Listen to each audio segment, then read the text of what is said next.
आप अपने रुचि का रखें ध्यान।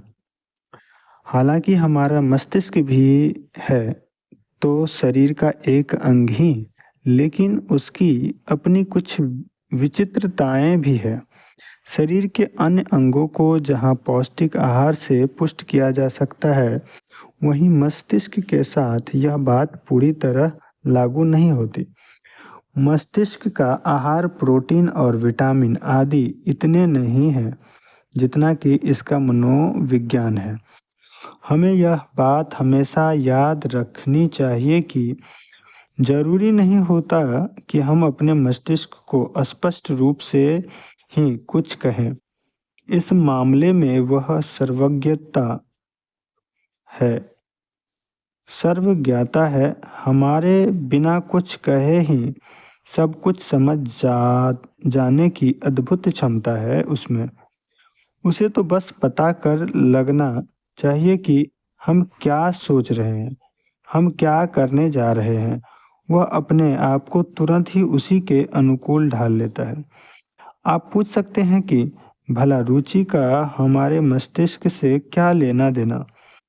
यह तो एक प्रकार से अस्थायी भाव है। अभी कुछ अच्छा लग रहा है तो कुछ समय बाद कुछ अच्छा लगने लगेगा। लेकिन बात इतनी सरल नहीं है जितनी आप समझ रहे हैं। जैसा कि मैंने बताया, हमारा मस्तिष्क अद्भुत गुणों से संपन्न एक विचित्र अंग है।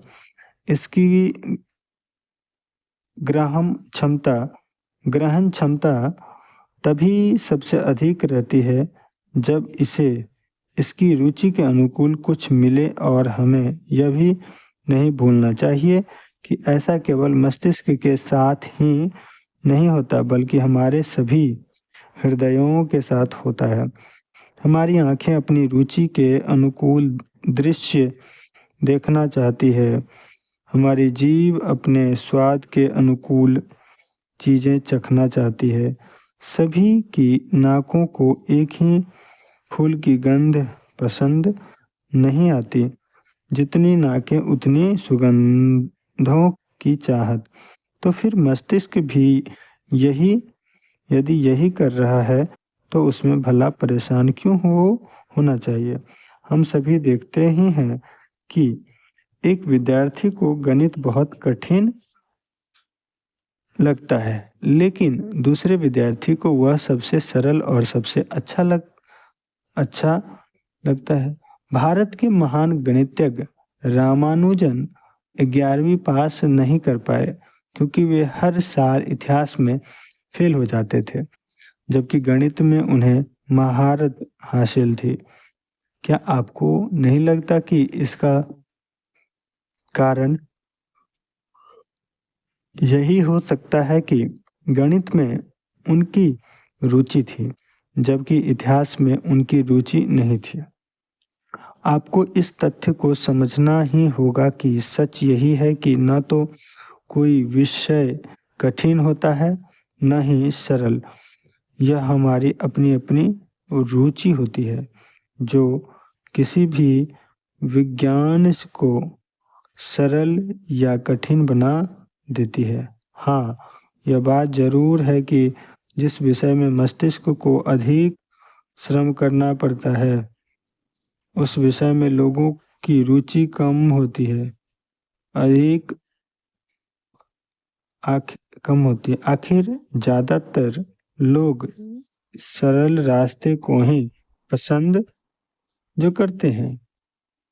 यह भी एक प्रकार से फसल उगाने जैसा ही है। किसान सभी मिट्टियों में एक जैसी फसल नहीं बोता।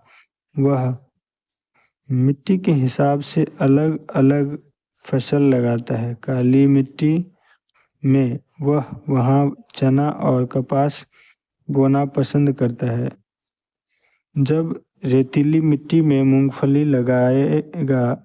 यहाँ दोनों बातें एक साथ काम करती है। मिट्टी का गुण और बीज की रुचि, जब इन दोनों में तालमेल बैठता है तभी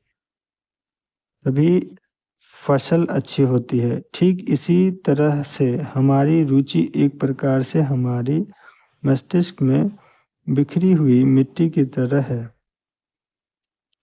यह मिट्टी उन्हीं बीजों को अपनाएगी जो बीज इसमें बहुत अच्छी तरह पनप सकती है, अन्यथा फसल अच्छी नहीं हो पाएगी। आपके सामने इस बारे में कुछ व्यवहारिक संकट हो सकते हैं। संकट यह कि गणित में आपका मन नहीं लगता, लेकिन पढ़ना ज़रूरी है क्योंकि वह अनिवार्य है। कुछ को भूगोल बहुत ही गोल मोल लगता है, लेकिन उसे चाहकर सभी छोड़ नहीं सकते। तो ऐसी में आप करें तो करें क्या? इसका उपाय बहुत कठिन नहीं है। इसका सरल यह उपाय है कि आप उस विषय से डरना बंद कर दें। यहाँ आपको अपने मन के विरुद्ध खड़े होने की ताकत पैदा करनी होगी। मुझे गणित और विज्ञान बहुत कठिन लगते हैं। क्या आप विश्वास करेंगे कि बाद में तब ये दोनों ही विषय मेरे सबसे प्रिय विषय तब बन गए जब मैंने मन में यह ठान लिया कि मैंने इन दोनों विषयों के साथ दोस्ती करके रहूँगा। आपके साथ भी ऐसा ही हो सकता है, बशर्ते कि आप उनके साथ दोस्ती करने की ठान लें। हाँ, जब आप कैरियर के लिए पढ़ते हैं तब निश्चित रूप से अपनी रुचि का ध्यान रखिए, क्योंकि वहाँ आपके मन सामने मौजूद है। ऐसी विषयों को लीजिए जिनमें आपका मन लगता है, तभी आप उसके साथ लंबी दोस्ती निभा पाएंगे और तभी आप उस विषय में पर्याप्त हो सकेंगे। धन्यवाद।